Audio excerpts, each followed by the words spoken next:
I've wondered what might have been if you had fought the final battle. Instead of me, you were our leader, Sentinel.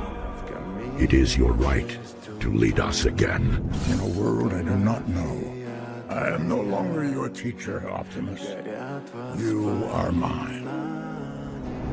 For the sake of our planet's survival, a deal had to be made with Megatron.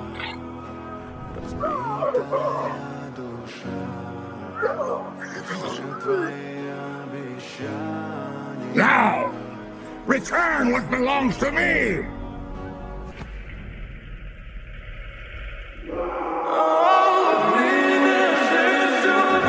Hey, Sentinel, why? For Cybertron, for our home. This is our home. We must defend the humans. So lost you are, Optimus. Let the humans serve us, or perish. What your leaders say is true. This was all my fault. I told them whom to trust.